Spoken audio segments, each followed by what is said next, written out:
Bismillahirrahmanirrahim. Merdeka! Saudara-saudara, rakyat jelata di seluruh Indonesia, terutama saudara-saudara penduduk kota Surabaya, kita semuanya telah mengetahui bahwa hari ini tentara Inggris telah menyebarkan pamflet-pamflet yang memberikan suatu ancaman kepada kita semua. Kita diwajibkan untuk dalam waktu yang mereka tentukan menyerahkan senjata-senjata yang telah kita rebut dari tangannya tentara Jepang. Mereka telah minta supaya kita datang pada mereka itu dengan mengangkat tangan. Mereka telah minta supaya kita semua datang pada mereka itu dengan membawa bendera putih, tanda bahwa kita menyerah kepada mereka. Saudara-saudara, di dalam pertempuran-pertempuran yang lampau, kita sekalian telah menunjukkan bahwa rakyat Indonesia di Surabaya, pemuda-pemuda yang berasal dari Maluku, pemuda-pemuda yang berasal dari Sulawesi, pemuda-pemuda yang berasal dari Pulau Bali, pemuda-pemuda yang berasal dari Kalimantan, pemuda-pemuda dari seluruh Sumatera, pemuda Aceh, pemuda Tapanuli, dan seluruh pemuda Indonesia yang ada di Surabaya ini, di dalam pasukan-pasukan mereka masing-masing, dengan pasukan-pasukan rakyat yang dibentuk di kampung-kampung, telah menunjukkan satu pertahanan yang tidak bisa dijebol, telah menunjukkan satu kekuatan sehingga mereka itu terjepit di mana-mana. Hanya karena taktik yang licik daripada mereka itu, saudara-saudara, dengan mendatangkan presiden dan pemimpin-pemimpin lainnya ke Surabaya ini, maka kita tunduk untuk memberhentikan pertempuran. Tetapi pada masa itu mereka telah memperkuat diri, dan setelah kuat, sekarang inilah keadaannya. Saudara-saudara, kita semuanya, kita bangsa Indonesia yang ada di Surabaya ini, akan menerima tantangan tentara Inggris itu. Dan kalau pimpinan tentara Inggris yang ada di Surabaya ingin mendengarkan jawaban rakyat Indonesia, ingin mendengarkan jawaban seluruh pemuda Indonesia yang ada di Surabaya ini, dengarkanlah ini, tentara Inggris. Ini jawaban kita. Ini jawaban rakyat Surabaya. Ini jawaban pemuda Indonesia kepada kau sekalian. Hei, tentara Inggris, kau menghendaki bahwa kita ini akan membawa bendera putih untuk takluk kepadamu. Kau menyuruh kita mengangkat tangan datang kepadamu. Kau menyuruh kita membawa senjata-senjata yang telah kita rampas dari tentara Jepang untuk diserahkan kepadamu. Tuntutan itu, walaupun kita tahu bahwa kau sekalian akan mengancam kita untuk menggempur kita dengan seluruh kekuatan yang ada, tetapi inilah jawaban kita.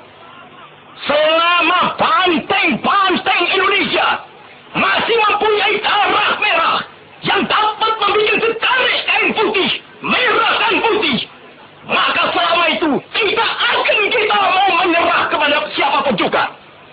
Saudara-saudara rakyat Surabaya, siaplah, keadaan genting. Tetapi saya peringatkan sekali lagi, jangan mulai menembak. Baru kalau kita ditembak, maka kita akan ganti menyerang mereka itu. Kita tunjukkan bahwa kita ini adalah benar-benar orang yang ingin merdeka. Dan untuk kita, saudara-saudara, lebih baik kita hancur daripada tidak merdeka, sebelum kita tetap merdeka atau mati. Dan kita yakin, saudara-saudara, pada akhirnya pastilah kemenangan akan jatuh ke tangan kita. Sebab Allah selalu berada di pihak yang benar. Percayalah, saudara-saudara, Tuhan akan melindungi kita sekalian. Allahu Akbar, Allahu Akbar, Allahu Akbar. Merdeka!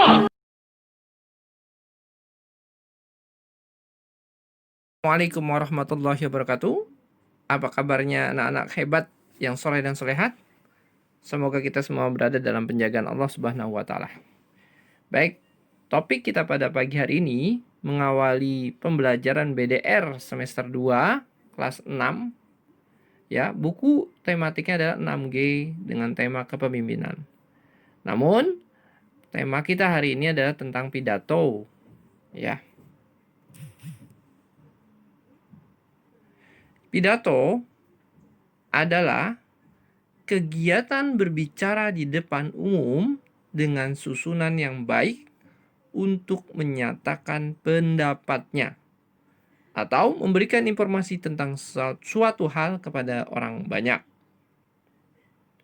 Nanti di dalam buku ada contoh pidato yang bisa kamu baca kembali ya. Itu pidatonya Bung Tomo. Mungkin nanti di belakang akan Paindra lampirkan videonya. Biar lebih semangat. Ya. Nah, apa saja yang perlu kita perhatikan dalam pidato? Pertama adalah keberanian, ya. Jadi kalau takut susah kayaknya untuk bicara di depan orang banyak. Kemudian kedua, percaya diri, kuasai materi, kemudian kuasai juga lapangan ya. Penguat artinya ketika lapangan itu banyak sekali orang, maka suara kita intonasinya harus jelas. Ya, semangat. Ucapannya juga harus jelas, pandangan matanya tuh ke semua sudut, tidak kepada satu arah.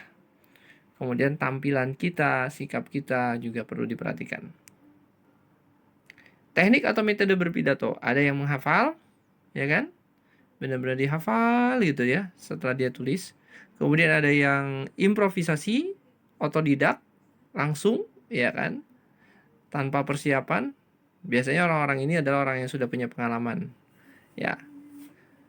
Kemudian yang ketiga adalah yang mencontek, bukan mencontek ya, tapi dia menggunakan naskah yang dia buat sendiri untuk pidato resmi. Tujuan umum pidato adalah mempengaruhi orang lain agar mau mengikuti kemauan seorang penyampai pidatonya. Kemudian yang kedua, memberi sebuah pemahaman atau informasi kepada orang lain. Kemudian membuat orang lain pun senang dengan pidato yang menghibur, sehingga orang lain menjadi puas, senang dengan ucapan yang disampaikan. Nah, ada pidato berdasarkan tujuan. Macam-macamnya apa saja Pak Indra? Pertama ada pidato persuasif, yang kedua pidato informatif, yang ketiga pidato reaktif. Persuasif itu bentuknya dorongan atau ajakan. Nah, reaksi yang diharapkan orang yang mendengar itu adalah emosinya terbangun, ya. Sehingga si pendengarnya bisa setuju dan meyakini serta membangkitkan tindakan tertentu buat pendengarnya. Pidato informatif atau instruktif biasanya sifatnya untuk menginformasikan saja gitu, memberitahukan atau memberikan kabar. Nah, reaksi yang diinginkan oleh si pidatonya itu, seorang pidatonya itu adalah adanya pemahaman, kemudian pengertian, ya sifatnya informasi. Yang ketiga reaksi, ya pidato reaktif yaitu pidato yang sifatnya menghibur. Pasti yang diharapkan adalah orang lain tertawa, ya terhibur. Nah, berdasarkan sifat dan isinya. Kalau tadi berdasarkan tujuannya, sekarang berdasarkan sifat dan isinya, yaitu satu ada pembukaan, ya kan? Dua pengarahan, tiga sambutan, empat peresmian, lima laporan, enam pertanggungjawaban. Jadi kalau resmi ya pasti momennya juga resmi, pakaiannya bagi pakaian resmi. Isi pokok pidato, ada pembukaan, isinya salam, puji-pujian, ya kan? Sekaligus perkenalan. Nah, yang disampaikan biasanya umum sifatnya. Kemudian isinya atau inti dari sebuah pidato yaitu adalah maksud dan tujuan diadakan kegiatan atau maksud dan tujuan menyampaikan pidato ini agar si pendengar tuh mengerti, memahami dan mau mengikuti ajakan, ya kan? Kemudian yang ketiga adalah penutup. Biasanya ucapan permohonan maaf, kemudian rasa terima kasih atas kehadiran para hadirin dan lain sebagainya. Dan terakhir mungkin ditutup dengan salam. Nah, persiapan berpidato. Satu, ketahui wawasan pendengarnya. Apakah dia anak-anak muda, anak-anak gaul, ataukah nenek-nenek, para lansia, atau ayah bunda, orang tua murid. Nah, kenali wawasan mereka. Sehingga nanti kita bisa menyesuaikan dengan bahasa pendengar. Kemudian, kenali juga, ketahui durasi waktu buat orang yang berpidato. Jadi kalau kita diminta berpidato, Kita tanya berapa lama gitu. Kemudian susun kata-kata yang gampang dimengerti, gampang dipahami. 4. Ketahui jenis dan tema pidato yang akan kita sampaikan. Yang terakhir, siapkan bahan-bahannya, ya. Perlengkapan-perlengkapannya. Kemudian langkah-langkah menyusun pidato, tentukan tema atau masalah yang akan kita sampaikan. 2. Cari bahan pidato. 3. Buatlah kerangkanya berdasarkan bagian-bagian isinya. 4. Kembangkan kerangka tadi menjadi naskah yang utuh. Ini adalah contoh pembukaan pidato. Ya. Para pemuda dan hadirin yang berbahagia, 90 tahun adalah suatu masa dari perjalanan yang cukup panjang bagi generasi bangsa ketika itu. 28 Oktober 1928 silam. Pemuda Indonesia dan berbagai kalangan berkumpul di Jakarta, mengucapkan suatu tekad dalam ikrar yang dikenal sebagai Sumpah Pemuda. Hari ini, kita semua kembali memperingati hari bersejarah, yaitu Hari Sumpah Pemuda. Ini menunjukkan bahwa sebagai bangsa yang besar, selalu menghargai dan menjunjung tinggi jasa dan pengorbanan para pejuang dalam mencapai dan menegakkan kemerdekaan Republik Indonesia. Ya, ini adalah contoh pembukaan pidato. Kemudian berikutnya adalah contoh inti atau isi dari pidato. Ada di buku. Yang terakhir ada contoh penutup. Para pemuda dan hadirin yang saya hormati, demikianlah pidato yang dapat saya sampaikan. Kurang dan lebihnya kami mohon maaf.